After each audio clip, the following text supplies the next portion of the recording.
Shalom Beberajá. Vamos a continuar con el ciclo de lectura y estudio de la Torah en nuestro año 5785 al Parashat Tzatria.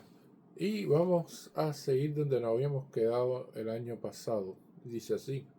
וידבר השם אל משה ואל אהרון לאמור אדם כי יהיה באור בשרו שהוצא פחאון בחרב בחיה באור בשרו לנגע שרה וחובה אל אהרון הכהן גואל אחת לא מבני הכהנים ברא הכהן אלא נגע באור הבשר ושיער והנגף הלבן ומראה הנגע חמו מאור בשרו ונגע שרה הוא ברכו הכהן בטימא אותו.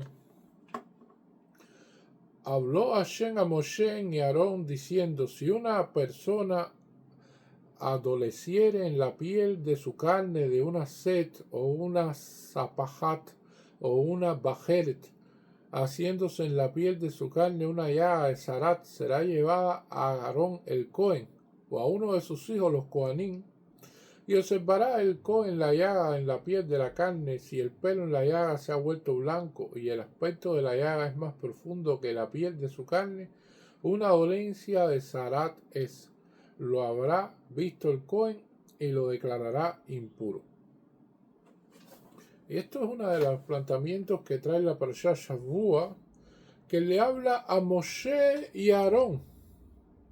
A los dos le habla de la zarat, es un tipo de lepra, se pudiera decir, que tenían las personas dentro del pueblo de Israel y que habían varios tipos de, se pudiera decir, de manchas en la piel.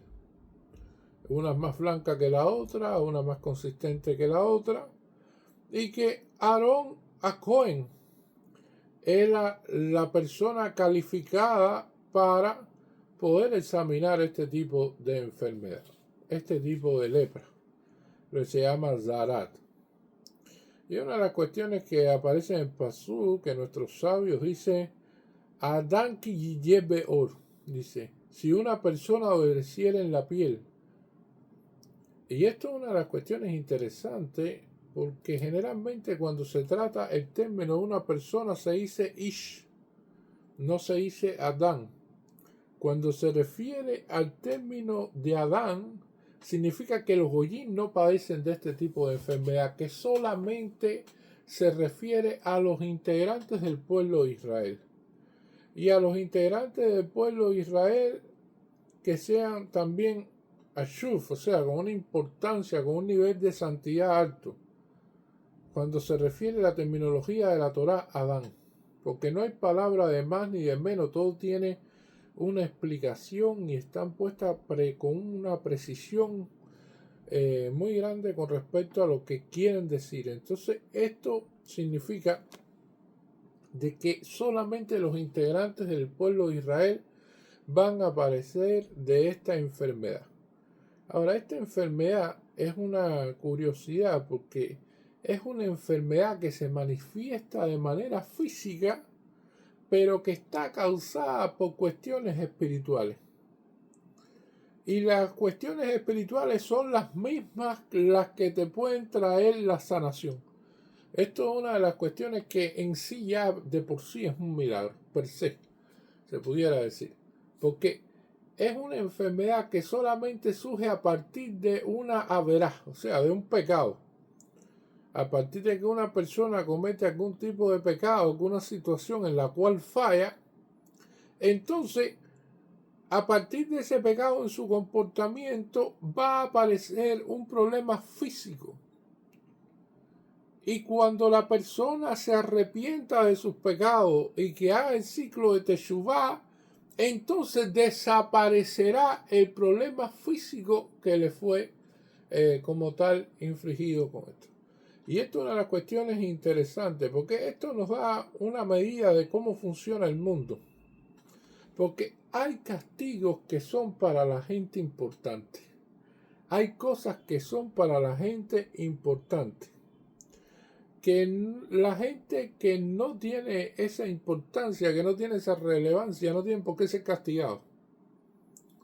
Y pueden decir a veces cosas y pasan inadvertidas. Y eso es una cuestión interesante. Por ejemplo, una persona que está criticando cualquier cosa y entonces esa persona viene siendo una persona en la calle, una persona que es se puede decir un anciano, una persona que le gusta tomar y beber y que sencillamente no está bien vestido y entonces se pone a decir y a criticar con respecto a esto o a aquello, a los gobernantes o a lo que él entiende. Esa persona realmente no es una cuestión de que tengamos que hacerle un caso o una determinada, va a ser llamada la atención de una nación con respecto a eso. Ahora, si la persona ocupa un determinado rol dentro de la sociedad, llega a ser un ministro, llega a ser una determinada personalidad con una reputación muy alta, con un grado de compromiso que se ve, con un nivel, se pudiera decir, de que tenga un reconocimiento social. Entonces, si esa persona dice un comentario, el comentario puede ser una crítica, puede ser una determinada cuestión, entonces eso sí tiene repercusión sobre lo que él dice. Porque evidentemente son dos estatus diferentes. La persona shuf, importante, de gobierno, de esto, aquello, lo otro, y la persona sencilla en la calle, que entonces la gente lo ve como alguien que está borracho, está loco, está no sé qué, entonces no es gran cosa.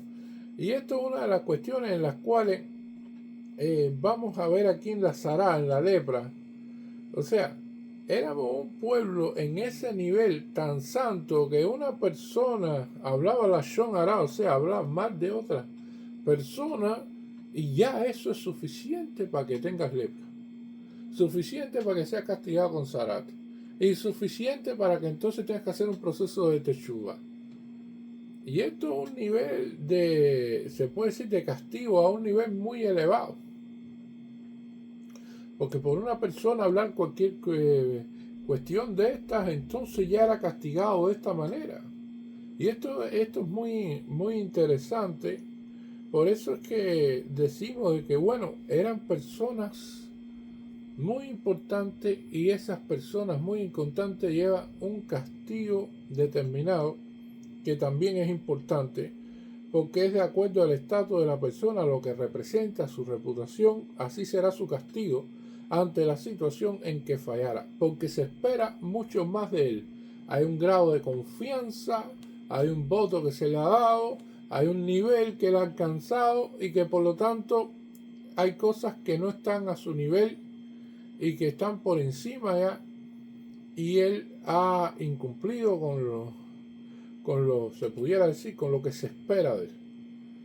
Y entonces, la otra pregunta que hacen nuestros sabios con respecto a esta para allá en este pasú es: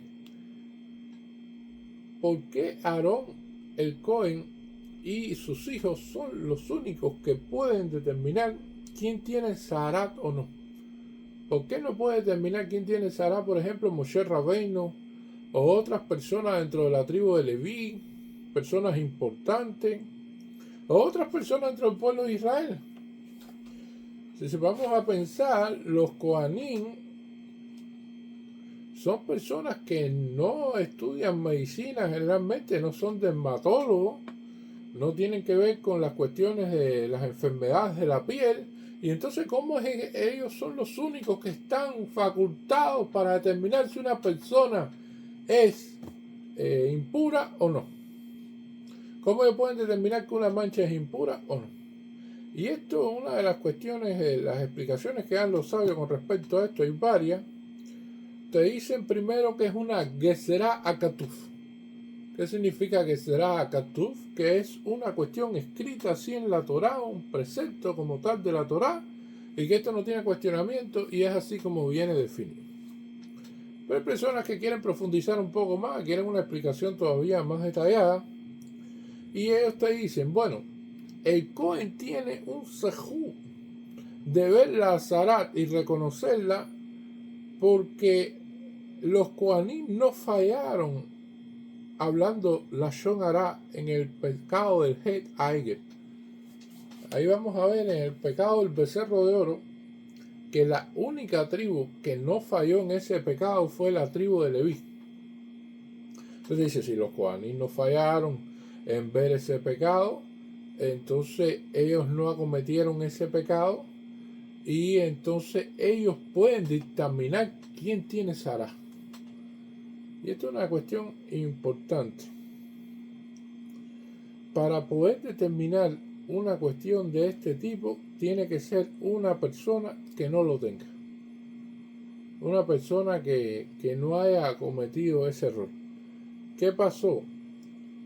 El resto del pueblo de Israel en el pecado del Jehael, en el becerro de oro, dijeron: este estudió Israel que nos sacó de Egipto, Hasbashalom Baminan. Y esto con respecto al Jehael. Entonces, nadie puede ver un defecto, el defecto que él tiene, porque la gente no se ve sus propios defectos. Quien ve los defectos de las personas es la otra persona, el ajeno. O sea, muchas veces dicen, no, el que está afuera ve más que el que está dentro. Y es por eso. Porque las personas, cuando hacen las valoraciones de sí mismos, no se ven los defectos de ellos que tienen. Ellos ven los defectos de los demás, pero no los de ellos. Entonces lo que sucede es que si esto es un defecto, entonces para poderlo ver es porque tú no lo tienes. Entonces puedes ver el de los demás. Y esta es la situación en la cual por eso un Cohen puede determinar esto, porque nunca cayó en la boda Sará. Nunca cayó en la idolatría. Y esto es una cuestión interesante. Pero ahora te va a venir los sabios y te van a decir, bueno, sí, correcto. Está bien que son los levitas los que pueden realizar esto. Los Kohanim, ellos y la tribu de Leví no participó en el pecado del becerro de oro. Tiene un grado espiritual superior. Por lo tanto, ellos pueden ver o sea, pueden ver la zarat, pueden ver la cuestión de la lepra. Pero ¿por qué no los demás levitas? Solamente los Kohanim. Los Kohanim Gedolim, o sea, el Cohen Gadol, está hablando de Aarón el Cohen, que es el Cohen Gadol, y sus hijos. Y esto es una cuestión interesante, porque Aarón y sus hijos pertenecen a la tribu de Leví. Y sin embargo, el resto de la tribu no puede dictaminar con respecto a la zarat. ¿Y por qué ellos sí y los otros no? Y entonces los sabios te van a decir que cuando ocurrió el pecado del Jehael, la tribu de Leví después tuvo que hacer justicia y tuvieron entonces que mancharse la mano de sangre con respecto a los otros que habían pecado. Y eso trajo consigo de que esa tribu en ese momento haya tenido un nivel de impureza, se pudiera decir, aunque estaban haciendo una mifá, que no se le permite realizar este tipo de tareas. Por lo tanto, eso descalifica a la tribu de Leví, exceptuando a Aarón, a Cohen y sus hijos que no participaron en esa acción. Y esto es una de las cuestiones interesantes, porque nosotros vamos a ver en la historia del pueblo de Israel que una de las personas que conquistó la mayoría de los territorios y que reafirmó el Estado de Israel como tal en su época fue el rey David. El rey David logró numerosas victorias sobre los vecinos que convivían en Israel y logró mantener un Estado fuerte y en paz con los demás. Y una vez que consolidó eso, se hubiera pensado, bueno, que el rey David construyó el Beit HaMikdash. Si él fue el que consolidó el Estado, realmente hizo Israel fuerte, lograron vencer muchos enemigos de hace muchos años que no habían podido vencerlo. Y entonces Dios dijo que no. Hashem estableció que ese Beit HaMikdash debería ser construido por un hijo de David, por una persona que no tiene sus manos manchadas de sangre, que no ha luchado en contiendas bélicas ni ha matado a nadie. No como David, que David participó en todas esas guerras. Y entonces De ahí se establece que si un Cohen tiene las manos manchadas con sangre, entonces no puede cumplir sus funciones que realiza como Cohen, aunque lo haya hecho por una misvá. Y estas son cuestiones interesantes como tal, porque lo que se está buscando, esto es una enfermedad espiritual, pero con manifestaciones físicas, y como es algo grandioso, único, se espera que sea tratado por los Kohanim, pero Kohanim que han estado al servicio de Hashem en todo momento, que mantienen viva la Torah con nobleza y santidad, que no hayan tenido sus manos manchadas de sangre, que no tengan ninguna cuestión en la cual se le pueda decir, no, pero mira, él estuvo en tal contienda, él estuvo impuro con este cadáver, él estuvo con... No, nada, no tienen ningún problema. Y esos son los que están dictaminando los Kohanim, el Kohen Gadol y los hijos de ese Kohen Gadol. Entonces, eso es una de las cuestiones que estamos viendo aquí. Y es que la Sará se manifiesta en la piel de la persona, pero también nos demuestra de que su interior tiene problemas, de que hay problemas en su alma, en su Neshama, porque es una manifestación externa, pero que al final se ve por la profundidad de la mancha y de la manera que está, que traspasa y que te tiene un problema interno como tal. Aquí en la Parsha Shavua vamos a ver una palabra que se establece mucho en todo esto, que es la palabra negá. Y aquí lo dice, verá a Cohen el anegá, beor basar besear, anegá afad lavan umare, anegá amo beor besaró, negá zarat. O sea, estamos viendo la palabra negá constantemente y sabemos de qué es la palabra conformada con nun, gimel, ain. Y sabemos que la Torah no tiene palabras de más ni de menos. O sea, esto tiene una intencionalidad aquí puesta aquí varias veces. Esta palabra en todos estos momentos que está hablando de esta enfermedad. Y da a relucir que va a hablar de problemas, de castigos. Esta palabra en sí va a traer toda esa connotación dentro de su significado. Ahora, nuestros sabios fueron más allá y entonces explicaron que la palabra negat, que tiene la nun, la gimel, la ain, la podemos leer también al revés. Cuando usted la lee al revés, que es, entonces sería ain, nun, gimel, onek, significa. ¿Y onek qué significa? Placer. O sea, es lo contrario a eso. Cuando la leemos al revés, es placer. Y esta palabra en que la tenemos nosotros introducida dentro de todas las cosas que cumplimos en el Shabbat. Hay una cuestión que se llama Onek Shabbat. O sea, el placer dentro del Shabbat. Y esta es una de las cuestiones que es un sentido, un sentimiento, se pudiera decir. Es una manera de realizar las cosas. Porque, ¿qué es lo que sucede? Usted puede cumplir con el Shabbat. Y en el Shabbat no usar celular, en el Shabbat no hacer ningún trabajo prohibido, en el Shabbat realizar lo que se está permitido entre todos los parámetros, pero la persona lo hace como si fuera un castigo. La persona dice, bueno, sí, está bien, mira esto, tengo que apagar el celular, tengo que apagar esto, tengo que realizar esta situación. Y entonces la persona lo ve todo como si fuera un castigo, algo que es negativo, y entonces al final no le cae bien. O sea, es una cuestión de que sí cumplió con el Shabbat, pero no lo hizo al grado que debía cumplirlo. ¿Por qué? Porque se espera que estés alegre, que estés contento, que lo disfrutes, que el Shabbat sea un día de celebración, un día de disfrute, un día de cosas buenas, un día de conexión con Dios a ese nivel de alegría. Entonces, ¿qué le agregaron los sabios para que tuviera alegría? Porque vivimos con cuerpos físicos. No, que hagan una buena comida, que coman bien. Comida kosher, buena. Y entonces después dijeron, no, pero que tomen vino. Hagan kiddush para santificar el Shabbat. Y que después digan lejaim por aquí, lejaim por allá. Y entonces tomen bien. ¿Por qué? Porque hay personas que lo necesitan para poder tener felicidad. O sea, si no tienen una buena comida, si no tienen una buena bebida, si no entonces no pueden disfrutarlo y elevarse a ese nivel de un Shabbat.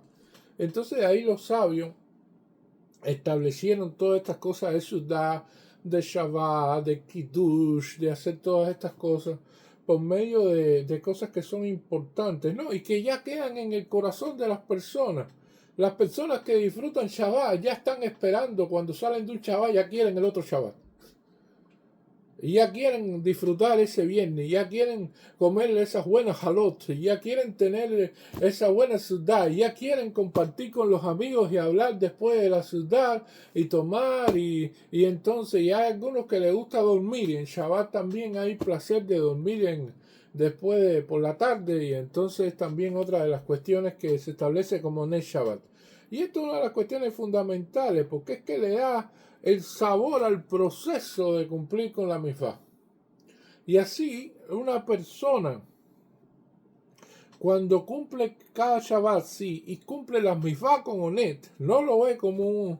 Dice, bueno, hay que lavarse las manos, hay que hacer esto, hay que ponerse tefilín, hay que ponerse talí, entonces hay que decir el Shema Israel, y entonces ve esto es una carga. No, lo ve como algo con felicidad, lo ve contento, dice, qué bueno que pude hoy leer el Shema, qué bueno que pude ponerme tefilín, que tuve fuerzas para ponerme el talí, que tuve fuerza para hacer shaharí, que pude hacer esto y que pude hacer lo otro. Y ven cada mitzvah, precisamente esa alegría que tiene de cumplir de mitzvah en mitzvah, entonces su vida va a vivir en alegría porque es cumpliendo una mitzvah para otra mitzvah y va a estar siempre alegre.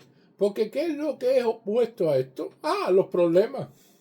De un problema a otro problema, de un problema a otra situación, de otra situación a otra situación. Entonces la vida eternamente llena de problemas sin momentos felices. Y sin embargo, que tiene la filosofía de la mitzvah con alegría, entonces siempre está cumpliendo en alegría.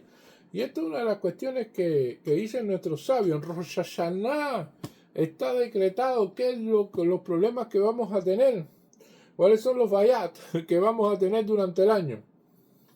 Y entonces hay dos cuestiones que pueden suceder a partir del decreto de Rosh Hashanah. La primera es que tengamos un problema y que ese problema te lo cambien por otro problema. Que no sea el que originalmente fue decretado en Rosh Hashanah. El problema puede ser mayor o puede ser menor.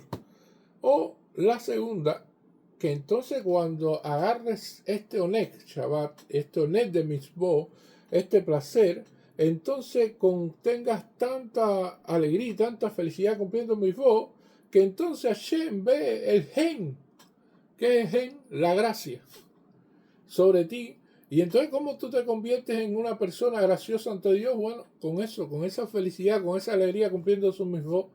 ¿Y qué hace Hashem? Entonces dice, no, esos problemas vamos a quitarlos.